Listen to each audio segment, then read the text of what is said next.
Hello, YouTube. Welcome, everybody, to our Dark Souls 3 tier list. I am just coming off of finishing my first playthrough last week of fighting all the bosses. Wonderful Dark Souls game. It is probably my favorite of the trilogy by far. Chat, say hi to YouTube. And if you don't, I'm taking notes. But in any case, here, how are the tiers going to work? So, first and foremost, the GOATs. This is going to be my top 3 fights of all time of the Dark Souls 3 fights. This is going to be organized last, as they'll be taken from the iconic tree, which we'll get to next. So, let's talk about iconic. Iconic are probably the fights I will remember Dark Souls 3 by far. They are gonna be super memorable. They have super cool, aesthetic. It's a fun fight. They kind of check all the boxes for a great fight. The next one below iconic is aura. These bosses might not necessarily check all the boxes of an iconic fight. Like maybe the fight is kind of wonky, or maybe they're just not as aesthetically cool. But when you do the fight, it's just fun. It's a great fight, and you're enjoying yourself. And it's not going to be essentially like something you'll remember Dark Souls 3 by. But like when you find it in Dark Souls, you're like, oh, like that was, I like this guy. Neat. Neat is kind of the baseline of, oh yeah, he's there. Yeah, he's okay. Not anything crazy. They're not, perhaps they're not as epic. Maybe it's not necessarily a fun fight, but, they are there because they needed to have a boss in the room, and they fit the bill. It's like essentially the C tier. Who is people you just straight up forget exist in the game, or are so not memorable that you end up forgetting that they exist with time. Essentially the very opposite of iconic. So let's start. I organized the bosses by like how you run into them, and we're doing with the DLC as well. So let's start with our first boss fight that you run into, which is Iondix Gundyr. As for first bosses in Dark Souls games, I gotta put him in aura, man. Gundyr is a very balanced fight because you get everything you want from the Dark Souls bosses that you would come to expect. First, you just get a big unit of a man who just swings big weapon at you. That's cool. That's like, okay, that feels very Dark Souls. But then when he becomes like a big fuck off dragon ooze monster, you're like, oh, big monster time. And Gundyr just strikes that balance perfectly because he has that phase 2.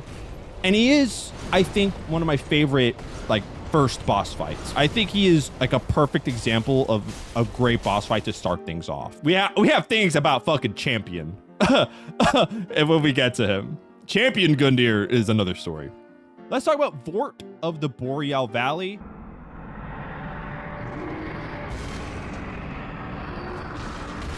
Oh, he has a weapon.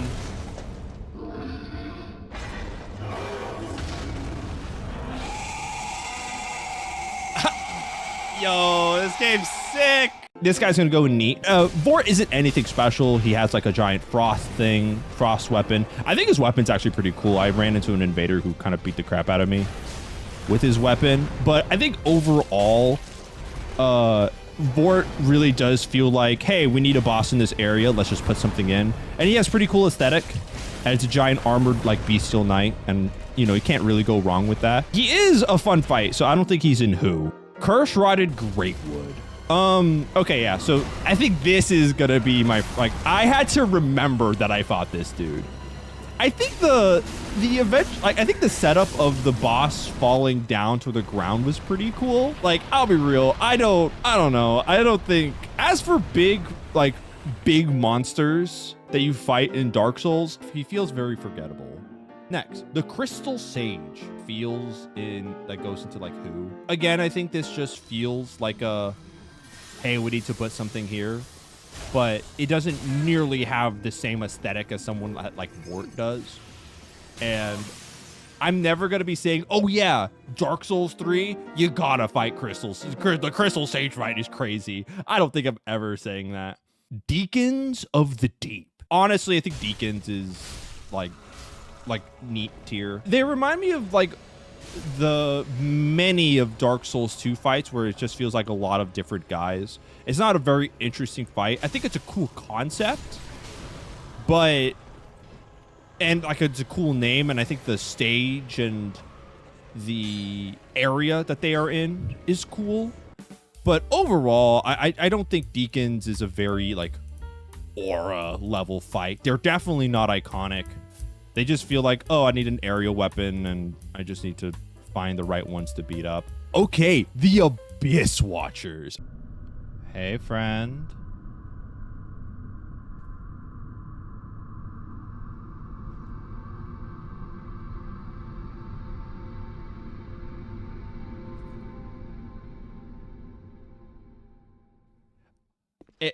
I think we found the textbook definition of aura.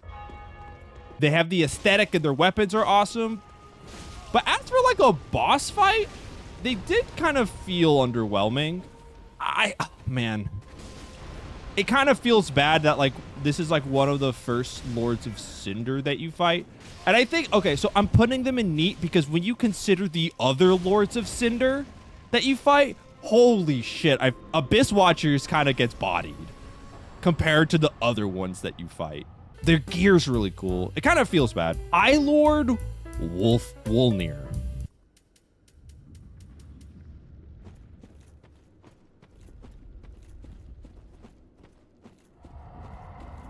Is that a claw? Oh! Oh, fuck! I'm gonna put High Lord, like, right here. Giant Skeleton Man. I think the intro to High Lord Wolnir is really cool. Like, when you are teleported into the darkness and, like, the chalice is overflowing with shadow and you see the giant silhouette of the skeleton arm and then the face lights up. Such a great intro to a fight. Unfortunately, it is kind of a gimmick fight because all you got to do is break the bracelets. They're relatively easy to break if you're like running a melee build. Maybe for magic it's harder. Overall, Wolnir felt very underwhelming for the setup that he has. He's not forgettable because of his intro. Like, he's not a who, but I think he's perfect right there. Old Demon King. So I'll be real, I had to look up that this guy existed, and then you find that there's a whole ass optional zone that he's chilling in. And by the time that I ran into the Old Demon King, I was already, like, I had already killed the Soul of Cinder. My perspective of him is skewed because he's probably a very different fight if you fight him at the level you're supposed to run into him. But I didn't. I was very over leveled, so he kind of just fell over. I'm going to have him at the top of who. Again, I'm biased. I ran into him very late level, so perhaps he might have been in neat. Pontiff Sullivan. Sullivan? Hi, friend. What's going on? White Urple. Oh, that's a sword. Immediately, Pontiff Sullivan.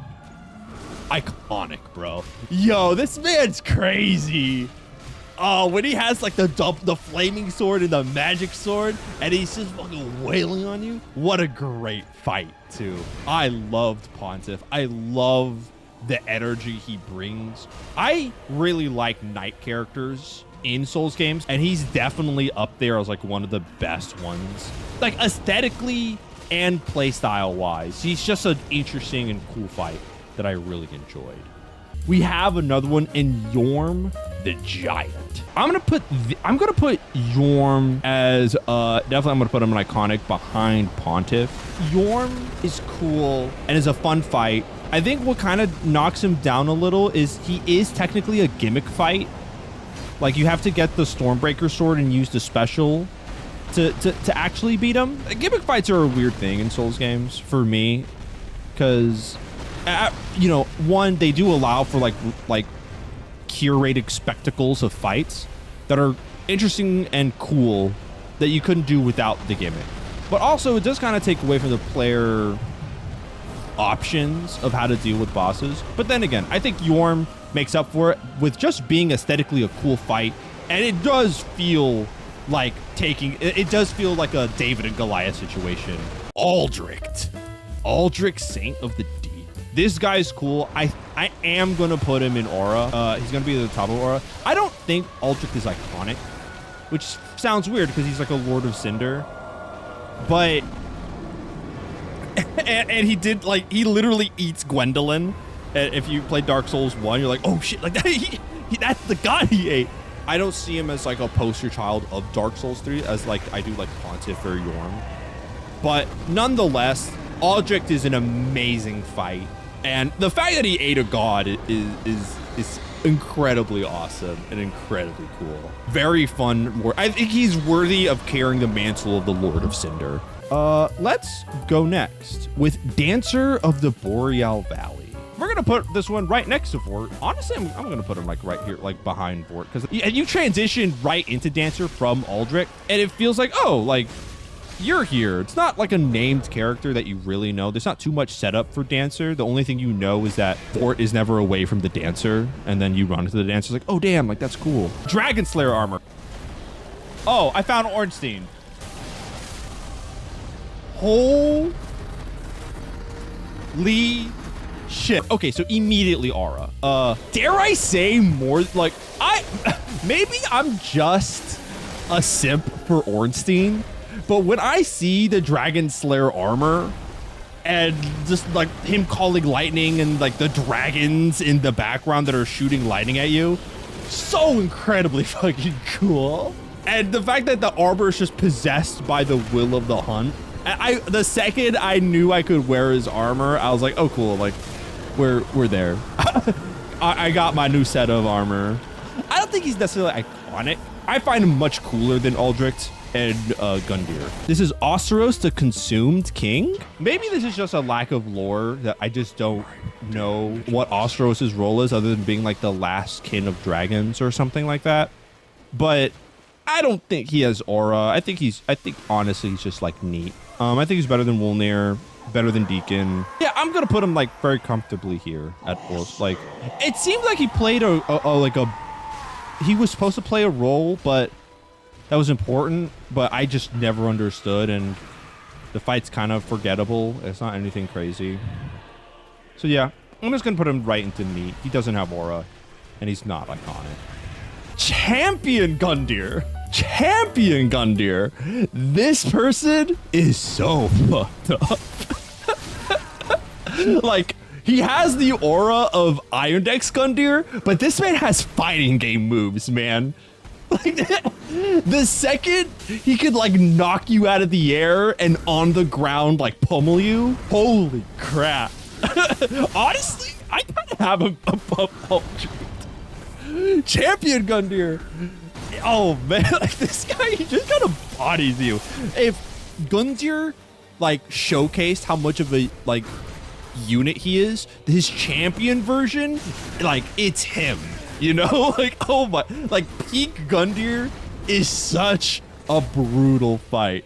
The Horalu prototype, that is an excellent analogy.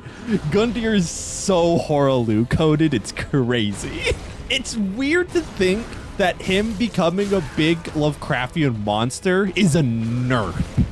Because Gundyr just, if he gets his grubby little hands on you, it becomes WWE, bro. Like, he's such a fun fight, for sure. I thoroughly enjoyed Champion Gundyr. Lothric and Lorien.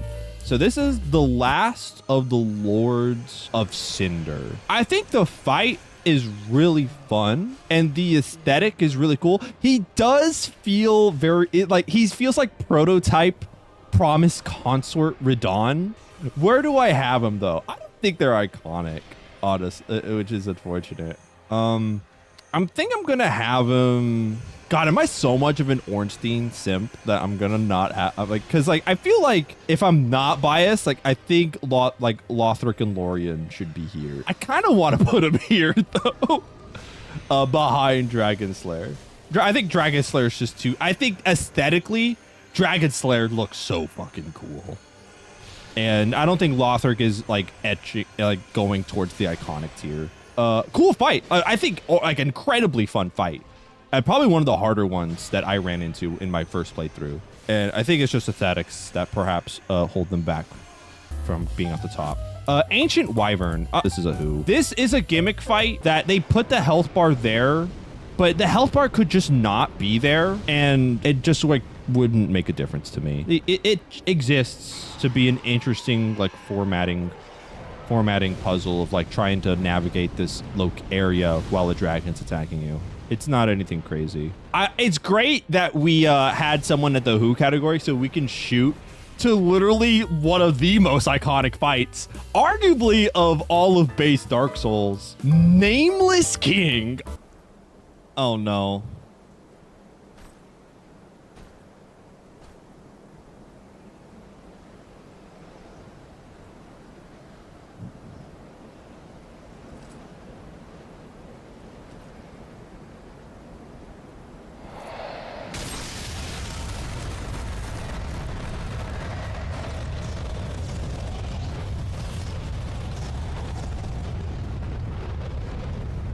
Chat, we fucked up.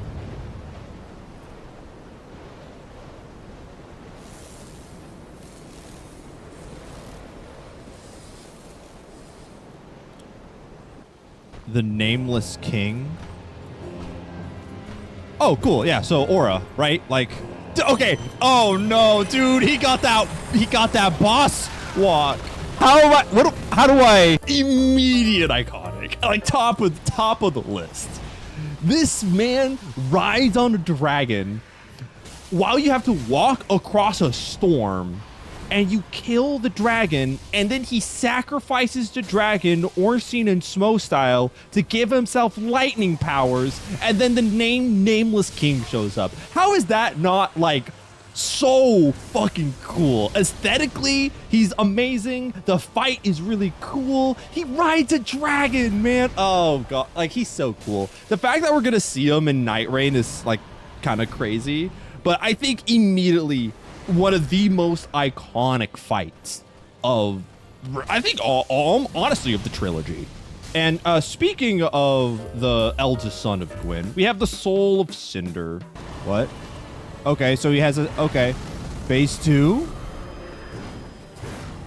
Wait, what? Okay, phase 2.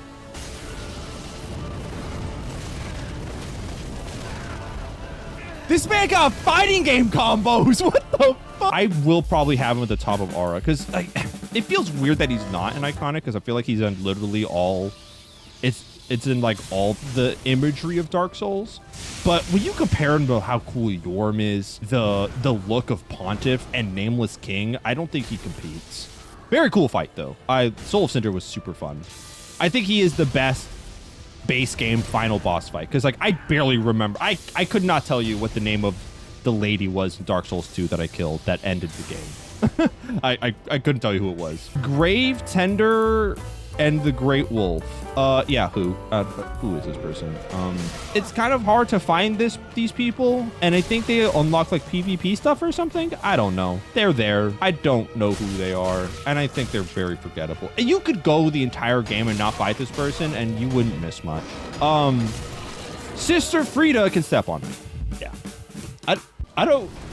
Do we need to talk about this? Cat, do we need to talk about this? She has 3 phases. I don't think she's topping Nameless King. 3 phases of pure Octane is pretty awesome. And the fact, oh man, and when she comes like Heir of the Black Flame, you are better. Yeah, I think like straight up, like, why do you play the Aerodel DLC so you could have Sister Friede step on you and like freeze you? It's great.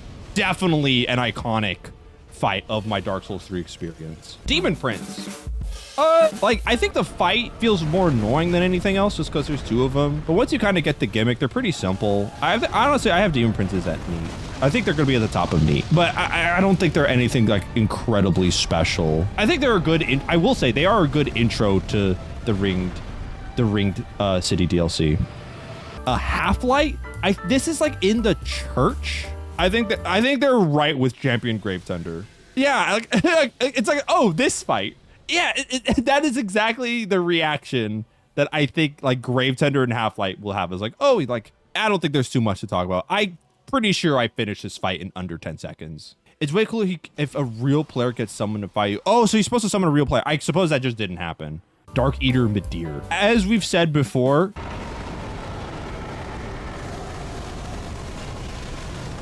whoa. Whoa. Midir walked so Bale could run. Is he? Oh, Hyper Beam is a good. He does have Hyper Beam. He okay, you know what? He feels like a dragon. He feels like an incredibly awesome dragon fight of the little amount of effort that Midir has to do to clobber you is sensational. Midir is a great fight. Aesthetically, he's awesome. His attacks feel very like you feel the weight of his attacks as well. And if you I use the dragon shield to have the fire resist. And it feels like you need to, man, because having to like manually dodge his fire feels incredibly hard. Such a great fight. A highlight of that DLC. Speaking of the highlights of the DLC, we have Slave Knight Gale. Incredibly awesome fight. I wish I understood why Gale was there. I know he's referenced in the Arendelle DLC. I'm gonna have him right here. And this isn't because I think Gale is like a bad fight by any means, but it's just that Sister Friede and Dark Eater Midir are just that awesome, that very awesome. But like to see the red flames and his like wide swinging attacks and his 3 phases, he's pretty awesome for sure. Honestly, like I could like see like you could flip these two and like I would understand why you would. So we have to pick 3 to go into the greatest of all times of Dark Souls 3. Nameless King, I think he had like there was a spot reserved for him. Dark Eater Midir, I think has to be up there. And man, this is hard. You know, I'm gonna put representatives from the DLC. The DLCs are not wasted. You should play them because Friede is a wonderful fight. Midir is an awesome fight. And the base game, we have Nameless King. Am I happy with this being the top 3? I'm happy with this. I am happy with the best 3 fights being Nameless King, Midir, and Friede. Last thoughts about this game overall. Of the trilogy of Dark Souls, 1, 2, and 3, 3 is my favorite. The combat's super fluid. The bosses are really cool. It kind of hits all the notes that what makes Souls a great genre. I would definitely recommend people play this game if they're interested in Souls. I've heard that some people, like, if they're recommending the genre, have people start with Dark Souls 3. And I can kind of understand why, because it feels much more modern in the sense that if you play Dark Souls 1, which I'm doing right now off stream, and play Dark Souls 2, you definitely feel the clunkiness of those games, and you just don't feel that in 3. 3 is a very smooth game. And man, this game was so good. I was so excited that I could finally play Dark Souls 3. This is probably one of my favorite RPGs. Hey, thanks for watching the video. If you enjoyed it, laughed, learned something, or just anything of that nature, please consider liking and subscribing. It helps me a lot. And if you didn't enjoy it, I can always use another pair of eyes.